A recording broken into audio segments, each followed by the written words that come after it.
I thank the gentleman from Georgia for yielding to speak on this important threat to our country, our state, and our communities. You know, our founders made a promise of life, liberty, and the pursuit of happiness. In America today, in every state, in too many families, there is a palpable undercurrent of loss and suffering that is caused by this horrendous opioid crisis. Sadly, nearly 1 in 5 Americans know someone that has been addicted to opiates. Nearly every 12 minutes, someone in the U.S. dies of a drug overdose. And every 25 minutes, a baby is born suffering from opioid withdrawal. A recent CDC study found that in 2009, more Americans died from prescription drugs than motor vehicle accidents, making the first-time drug-related deaths have outnumbered motor vehicle-related deaths since 1979, when the government started tracking drug-related deaths.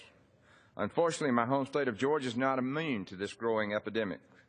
According to the Georgia Bureau of Investigation, in 2012, prescription drugs played a role in 592 deaths in 152 of the 159 counties in Georgia, for which it performs autopsies. These heartbreaking numbers are far too high and tragic.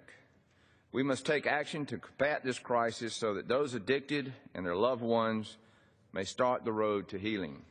This week, my colleagues and I in the House of Representatives are bringing opiate addiction out of the shadows to stop this devastating crisis.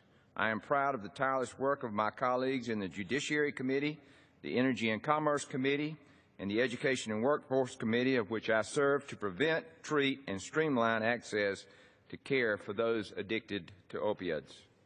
My colleagues and I have worked to advance bipartisan solutions that address this crisis, from helping newborns who are born into addiction to creating an interagency task force to update best practices for prescribing opioid painkillers. Gentleman is recognized for another minute.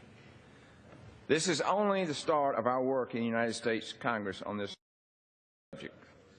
The road to recovery will be long and hard-fought, but the American spirit is as strong as ever and will prevail. Together we will help our brothers and sisters in Christ become whole again.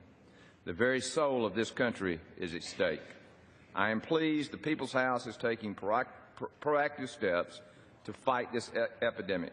I urge my colleagues to support the rule and support the numerous bills coming before the House this week, and I yield back.